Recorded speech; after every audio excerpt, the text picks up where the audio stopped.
Yeah, we are in the place to be.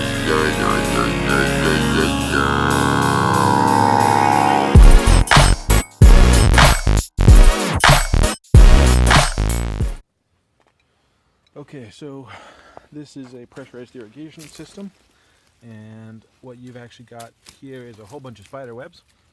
No, let's just get rid of those guys real quick. This is the line coming in from the street, the purple pinkish line. This is the ball valve that disconnects you from the street. This is the filtration system, which we've gotten like, grocery bags in before, so that's fun. And then it does all this fun stuff to go off and reconnect to the rest of the system. This used to be connected to culinary with a backflow preventer and all that other jazz, but that's, I think it's over here in this other box, but it's not connected to anything anymore, so it doesn't matter. This is a blowout valve, should you really desire to blow it out. But what I actually use this for, and I actually think I installed parts of this a long time ago, is you open this up, and then down in the flower bed behind me a little ways is a French drain. Not a French drain, but a bed of gravel where there's a drain for the line. It doesn't connect to the main pressurized line, but it connects to some of the valves, so each valve should be draining itself independently. Anyway, so let's do this. It's actually pretty straightforward. You turn this guy, whatever angle you can get on him. Not a lot of force. That's why I grabbed the longer wrench, because it's a lot easier. And trying to do this with one hand is a little bit different. So that's off. That's all there is to it. Now if I open this guy up, he's going to blow out. So what I'm going to do instead is I'm going to open one of the hose bibs, because that's not going to spray a whole bunch. The hose bib right over here in the bushes somewhere. There we go.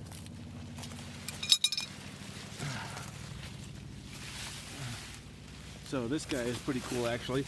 Can't remember whose idea this was, if it was mine or somebody else's, but essentially you turn on the hose, you can hear it releasing all this pressure.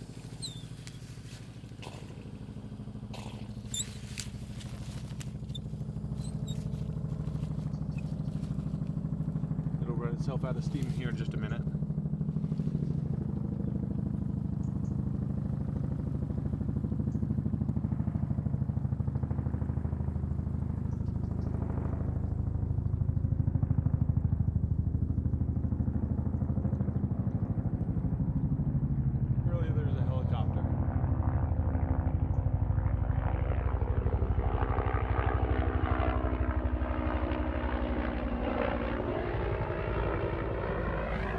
So this has been opened all the way. Let's go ahead and close this back up. As long as there's not standing pressure in it, you should be pretty much fine. The more water you can drain out, the better, but you, again, are pretty good. This is the long bed along the street. So this is where the shutoff valve is that we just did. The hose bib is over here behind this bush. And then down here is a gravel bed where everything should drain out. Again, if I come down here, I open this guy up. You can even use the wrench if you want to open this guy up. As long as you twist it the right way. So you're just getting a little bit of water coming out of here. And again, the idea is to get rid of pressurized water. Standing water can be bad, but it's not as likely to cause major problems. So we're going to leave this guy open for just a minute. You do want to close it back up, because you don't want to just leave everything completely open, at least in my opinion. So we'll leave this guy open. We'll go open a couple other valves, maybe turn on some manual valves and just let the system bleed out as much as we can. Other than that, you're pretty good. Let's go in here real quick though. I'll show you the sprinkler control box. So sprinkler control box, this is a Rainbird. This is pretty simple actually. Let me get you a good angle on the knob here. To do everything here, you go like this. And you're done. And in the spring, when you come back and you want to turn everything back on, you go like this. And then you're done. So, you like that? I like that. We did write down on cards where everything is and so forth. And different labeling systems.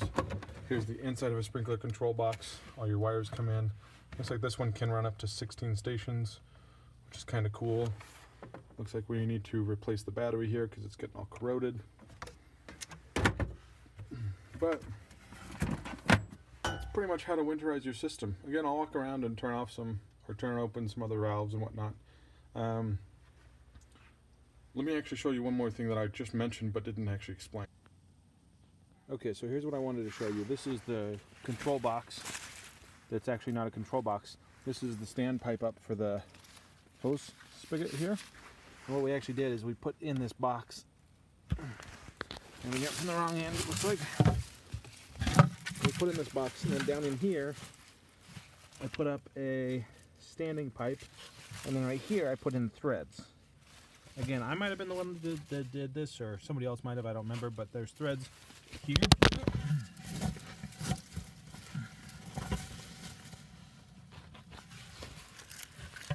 Sorry, I dropped you. There's threads here, and what you can do is you can take off this whole hose spout and put the cap on, so that this thing isn't standing up out of the way for when you're doing,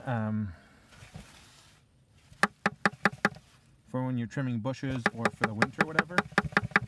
And then what you do is you take this cap that got left in here and you just cap it so that nothing goes down in there, trees, leaves, or obviously mud. So I'll rinse this guy out, unscrew this, put this cap on. This piece here up to the hose spigot can go in the garage, so it's nice and safe, and nothing is at risk down in here. So this is great. I really like this idea, because you could easily do this, like this is how they do it on golf courses, right? They have those rainbird things that they stick down in the ground, and when you twist the pipe on, it turns on the water flow and stuff. But this is a cheap, easy way to do it at home. So here's another hose spout. Just want to again depressurize it. Make sure it gets airflow, which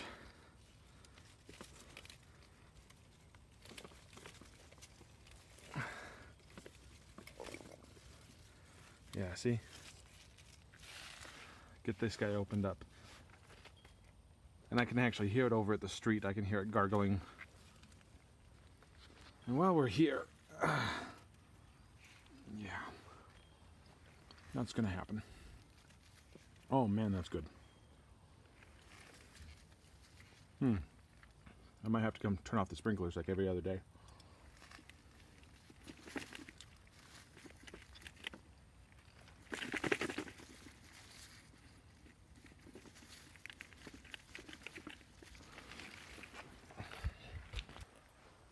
Here's one of the hose spouts in the backyard. This is actually from a PVC fence post that was laying around in the yard years ago, and I just used that to enforce this thing. So let's open this guy up. Let him breathe. Let's actually just take all the hoses off while we're at it.